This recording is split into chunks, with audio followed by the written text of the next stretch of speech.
Hello everyone, I am Bireshwar Roy.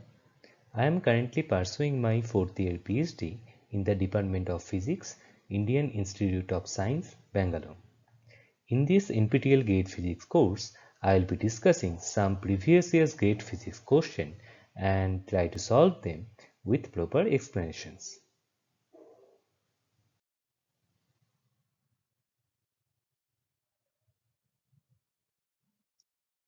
This question was asked in the GATE Physics paper 2016. This is the MCQ question having 1 mark. The topic of the question is quantum mechanics. The question is, the scattering of the particles by a potential can be analyzed by Born approximation. In particular, if the scattered wave is replaced by an appropriate plane wave, the corresponding Born approximation is known as the first Born approximation. Such an approximation is valid for option A, large incident energies and weak scattering potentials, option B, large incident energies and strong scattering potentials, option C, small incident energies and weak scattering potentials, and the last option, option D, small incident energies and strong scattering potentials. So let us see what is the correct option for this question. So we will discuss about the scattering theory in quantum mechanics in details and we will get into the solution part.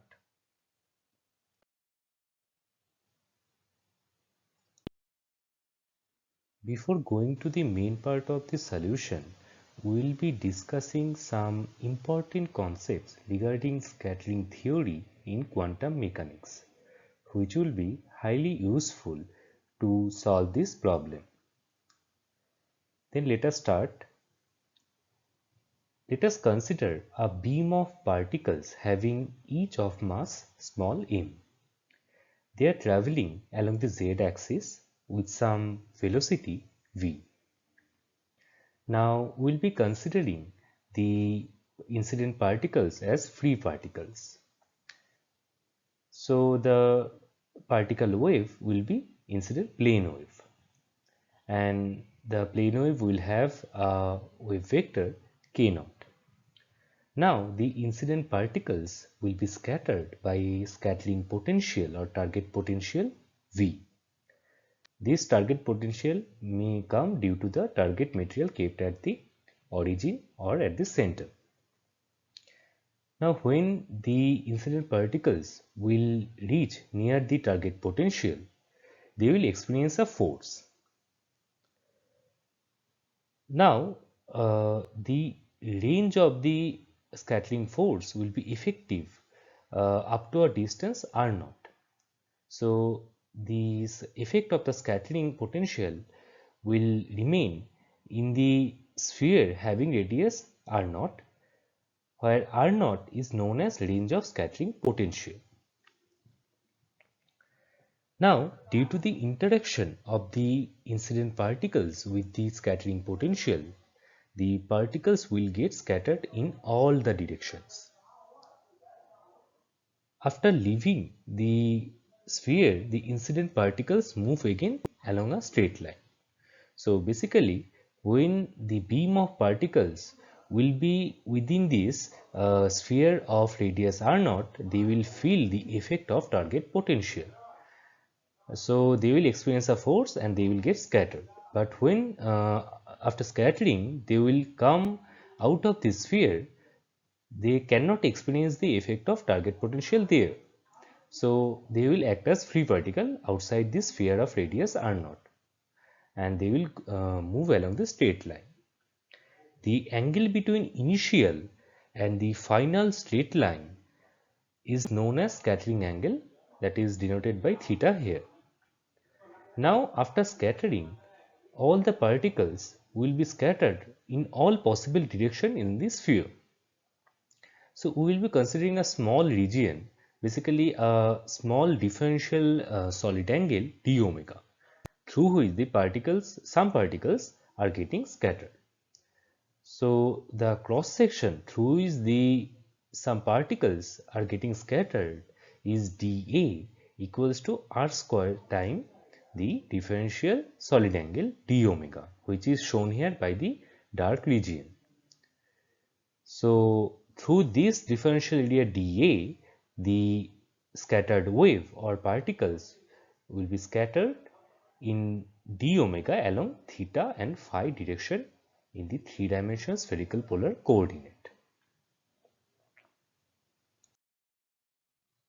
Till now, we have already seen when some incoming particles are reaching near the target potential or scattering potential V kept at the origin, the incoming particles will experience some scattering force due to the target material or target potential, and they will get scattered.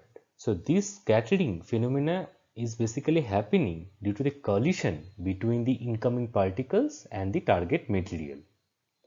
So this collision may be considered as two types depending on the phenomena. The two types of collisions are elastic or inelastic. Now the total number of collisions over the duration of the experiment is proportional to, first one is total number of incident particles, and second one is number of target particles or target potentials per unit area in the path of the beam.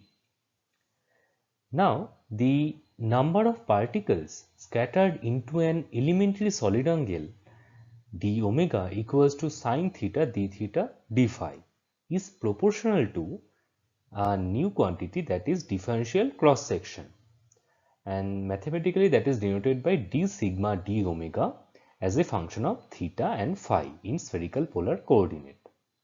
Now let us see what does it mean by differential cross section d sigma d omega.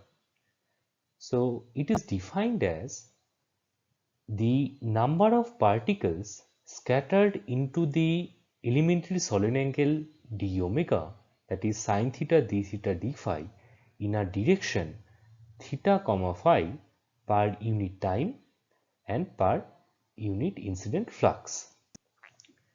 Now the incident flux means the number of incident particles per unit area per unit time.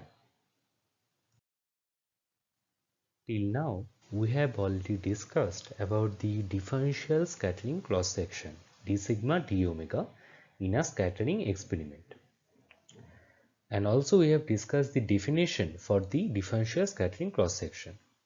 From the definition, we can construct a mathematical relation between the d sigma d omega and the incident flux, that is J in, and the number of particles scattered into elementary solid angle d omega, that is dn, as a function of theta comma phi. So this mathematical equation tells us d sigma d omega as a function of theta comma phi equals to 1 by j in times dn d omega as a function of theta comma phi.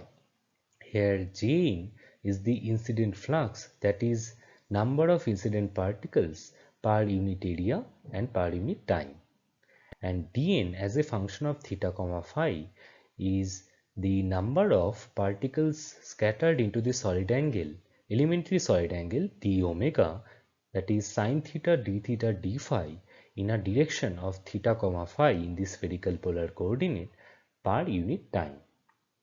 Now if we know this differential scattering cross section in a scattering experiment, then we can calculate the total scattering cross section in that experiment, and this total scattering cross section is given by sigma t equals to integration of d sigma d omega over the entire solid angle. So this integration will run for theta and phi, and theta ranges from 0 to pi and phi ranges from 0 to 2 pi in this spherical polar coordinate, and inside the integration we will have d sigma d omega times d omega will give this term sine theta d theta d phi. Now we will consider a special case. Our scattering potential is spherically symmetric. If we consider our potential is spherically symmetric, then for that the d sigma d omega will be only the function of theta. So d sigma d omega will not depend on the phi term. Hence, our total scattering cross section will also be the function of theta only, not phi. So, for the special case, this total scattering cross section sigma t will be 2 pi times integration over theta equals to 0 to pi d sigma d omega as a function of theta sin theta d theta. Here 2 pi is coming for the integration of phi from 0 to 2 pi. Now the dimension for the differential scattering cross section and the total scattering cross section is area, and the typical unit used for this scattering cross section is barn. One barn is basically equals to 10 to the power minus 28 meter square. Now we'll be discussing briefly about the scattering amplitude. So basically, what will be the amplitude of the scattered wave when an incident particle beam or particle wave is getting scattered out due to the target potential or target material. At large distances from the scatterer, the effect of scattering potential is negligible. That we have already seen in the first slide. So basically, there will be only the effect of scattering potential on the particles within some scattering potential range or not. Otherwise, the particles will not feel the effect of scattering potential. The parallel beam of incident particles can be represented by the free particle equation, that is plane wave equation, that is given by psi incident as a function of r vector equals to a times e to the power I k naught dot r vector. Here k naught is the wave vector for the free particle wave. Now, as the particle beam is moving along the z direction, we can write the wave function for the incident particles as psi incident as a function of r vector equals to a times e to the power I k naught z. So this is the equation of wave, plane wave moving along the z direction. Now, before the interaction with the target, the particles with incident beam are independent of each other and they move like free particles with the momentum h cut k naught vector. Now, when the incident wave collides with the target material, an outgoing wave is scattered out. In case of isotropic scattering, the scattered wave will be spherically symmetric. So then we'll have the scattered wave in the form of a times e to the power I k dot r by r. But in reality, the scattered wave is not spherically symmetric. Its amplitude depends on the direction theta comma phi along which it is getting scattered. Therefore, the actual scattering wave function is given by psi scattered as a function of r vector equals to a times scattering amplitude function, that is f theta as a function of theta comma phi times e to the power I k dot r divided by r. This is a spherically diverging scattered wave, and this f as a function of theta comma phi is known as scattering amplitude.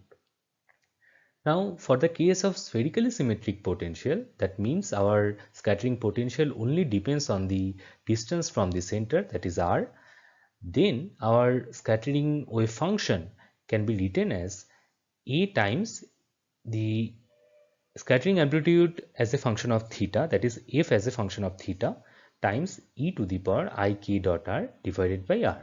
So for this special case, spherically symmetric potential, the scattering amplitude will be only function of theta, not phi. Here theta is the angle between the scattered wave vector k and the incoming particle wave vector k naught. Now, what is the relation between the differential scattering cross section d sigma d omega and the scattering amplitude f as a function of theta comma phi? the relation is d sigma d omega equals to k by k naught times mod square of scattering amplitude, that is f as a function of theta comma phi. Here k is the magnitude of the scattered wave vector and k naught is the magnitude of incoming or incident wave vector. Now for the case of elastic scattering, where the momentum and energy conservation holds, for that case k will be equal to k naught. So for the case of elastic scattering, d sigma d omega equals to mod square of scattering amplitude, that is f as a function of theta comma phi. Now we will discuss about a approximation in scattering theory, that is first born approximation. So what does this first born approximation tell us? This approximation tells us if the scattering potential or the target potential V as a function of R vector is weak enough, or we can say the incident particle energies are larger enough than the scattering potential, then there will be slight distortion of the incident plane wave. In such case, we can approximate the scattered wave as plane wave. We have discussed the concept of scattering in quantum mechanics in details, and we found that the Born approximation, the first Born approximation, is valid for option A, that is large incident energies of the incident particles and weak scattering potentials.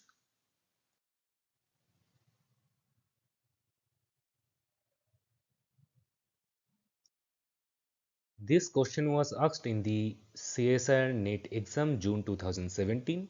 This question is from the chapter Scattering Theory in Quantum Mechanics.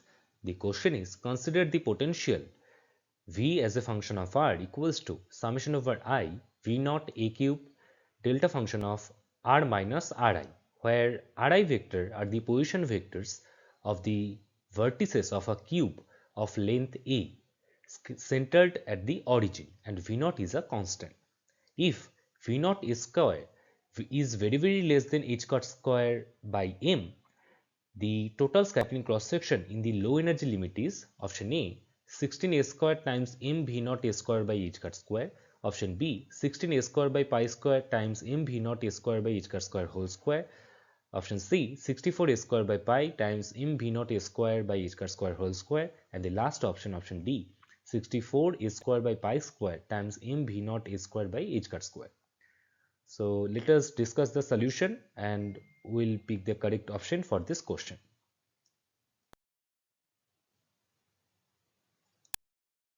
So for this scattering problem, this scattering potential is given by V as a function of R vector equals to sum over I V naught a cube delta function of R minus Ri. Here Ri vector denotes the position vectors of the vertices of a cube of length A centered at the origin, and V naught is a constant. So basically we have 8 scatterers at the vertices of this cube sitting there. Now also one condition is given, that is V naught a square is very less than h cut square by m. So we can write it as V naught very less than h cut square by m square. So this indicates that the kinetic energy scale of the incident particles are very larger than the scattering potential. So scattering potential is very weak compared to the kinetic energy of the scattered particles. We have seen in the previous slide the condition V naught very less than h cut square by m square, that denotes that the energy of the incoming particles are very larger compared to the scattering potential. So our scattering potentials at the vertices of the cube is very weak. So we can apply the first Born approximation in this case. According to the first Born approximation, the scattering amplitude is given by f as a function of theta comma phi equals to minus m by 2 pi h cut square times the integration e to the power I q dot r V as a function of R, that is scattering potential, times the elementary volume element, that is d cube R. Here q vector is basically k minus k dash, where k is our incoming wave vector and k dash is the scattered wave vector. So q is basically the difference between the incoming wave vector and scattered wave vector. Now at the low energy limit, the wavelength will be very larger. So wave vector will be very small, which will be tends to 0. So e to the power I q dot r will tend to 1. This means our scattering amplitude can be approximated in this case minus m by 2 pi h cut square integration of the scattering potential Vr times the volume element dq bar. Now in this case the scattering potential is given by summation over I equals to 1 to 8 V naught a cube delta function of r minus ri.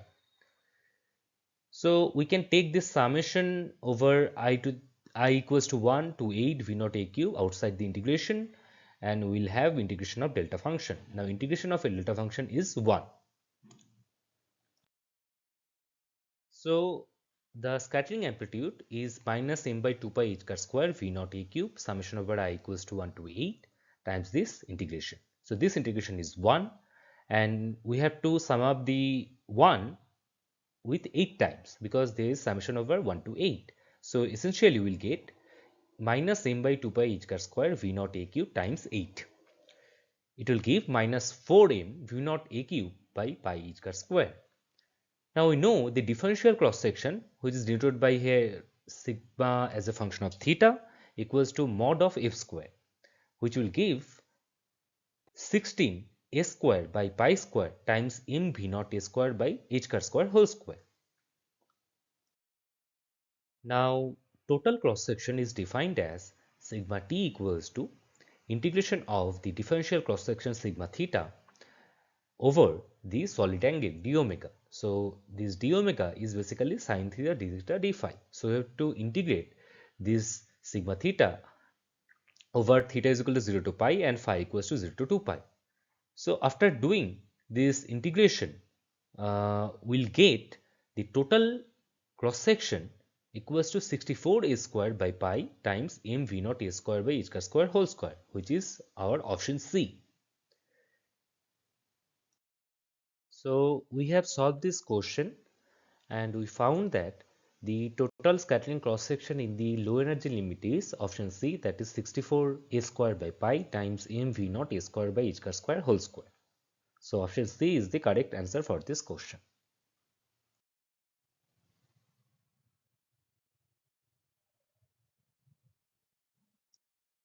This question was asked in the CSIR NET exam 2022. The question is from electromagnetic theory. This question says that two parallel conducting rings, both of radius capital R, are separated by a distance capital R. The planes of the rings are perpendicular to the line joining their centers, which is taken to be along the x-axis. So this is the schematic of this two coil system. If both the rings carry the same current I along the same direction, the magnitude of the magnetic field along the x-axis is best represented by, so there are 4 plots given, we have to choose the correct one. So we will discuss this theory part for this problem in details, and we will go for the solution for this question.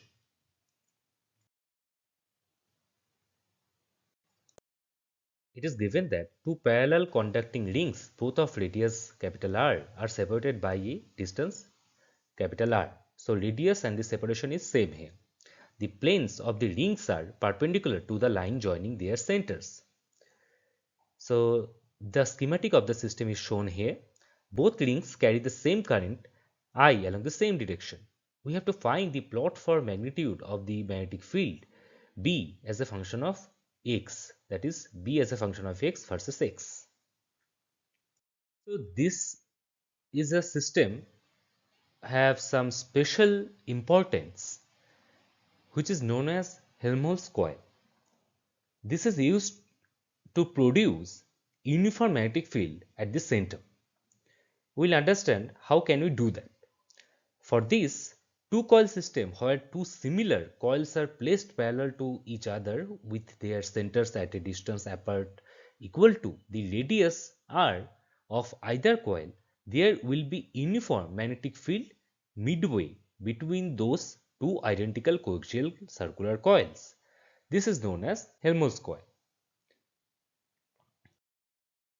First, we will confirm that if the uniform magnetic field can be obtained midway between these two coils 1 and 2, and what is the condition on the separation of these two coils. So, we will consider the separation of these coils is D, which is not necessarily equal to R here.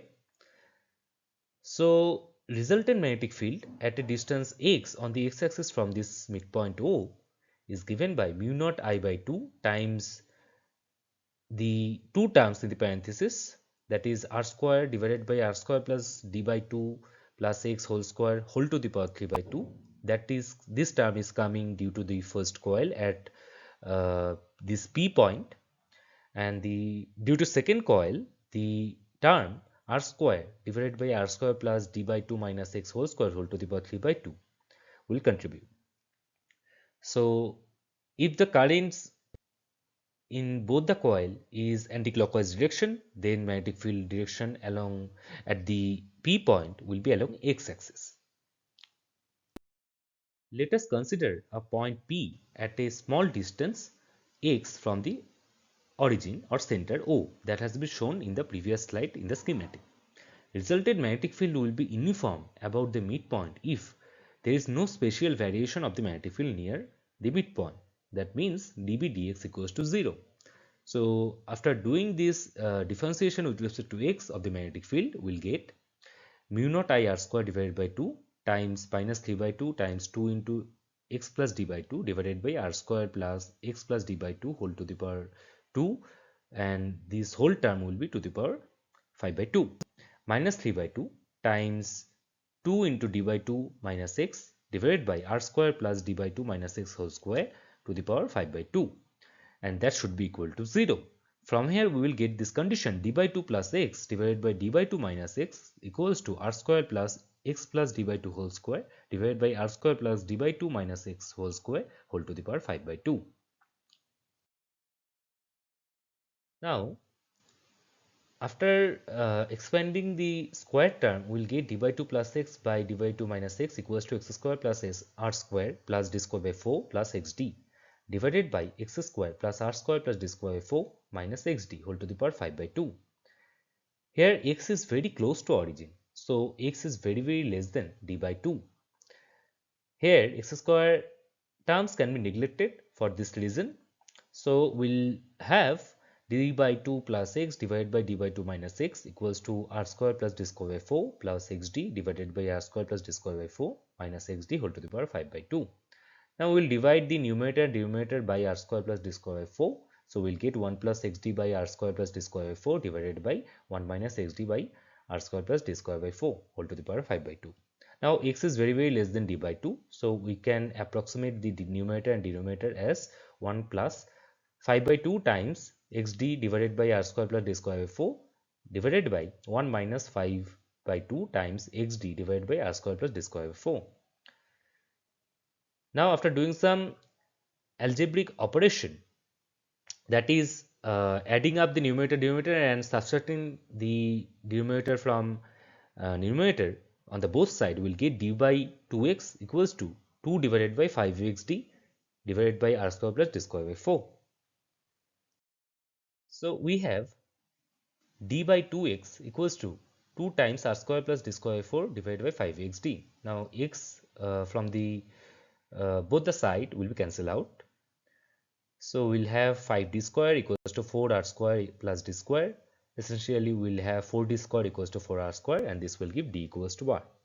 So, the condition for uniform magnetic field near midpoint is the separation between the two identical coils should be equal to the radius of the either coil, and this is the necessary condition to get the uniform magnetic field in this kind of two coil system, and then it is known as Helmholtz coil.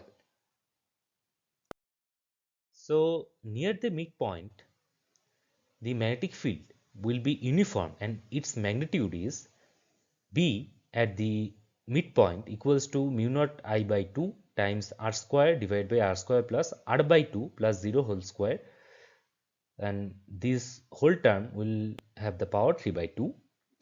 Here we have put D equals to R for the condition of uniform magnetic field at the midpoint, and at the midpoint x equals to 0. And due to the second coil, we will have r square by r square plus r by 2 minus 0 whole square, and this whole term will have the power 3 by 2. So after doing the calculation, we will get the magnetic field at the midpoint, that is 8 mu naught I divided by 5 root 5 r. So magnetic field at midpoint is 8 mu naught I divided by 5 root 5 r, which is approximately mu naught I divided by 1.4 r, which is greater than the magnetic field at the center of a single coil, which is given by mu naught I by 2 r. Now let us understand the magnitude of the magnetic field and its variation with position from the midpoint. So let us consider first this coil. So for this coil, the magnetic field will vary as mu naught I by 2 times r square divided by r square plus r by 2 plus x whole square whole to the power 3 by 2. Here we have considered the origin here. So for this, the plot of the B1 versus x will be like this dotted line. Now for the second coil, the magnetic field expression will have the same nature, but the difference is here we will get r by 2 minus x, because for this midpoint is considered here. So but the nature of the magnetic field versus x for this coil 2 will be same. So this is denoted by this dotted line. Now if we add up these two expressions, then we'll get this solid line. Now at the midpoint, the magnetic field due to this two coil effectively is greater than the single coil magnetic field at the center of this coil. So and also it will be uniform near the midpoint. So it will be flat near the midpoint, then it will start to decay and it will start to follow the single coil nature, and it is a even function, so we'll get the same nature on both the side. So the effective or resultant field of this two coil system or Helmholtz coil will be given by this solid plot. So we have discussed the theory part and the condition for getting uniform magnetic field in the Helmholtz coil system, and we found that the best plot for the magnetic field versus the distance x is given by option 1, that is this plot. So option 1 is the correct answer for this question.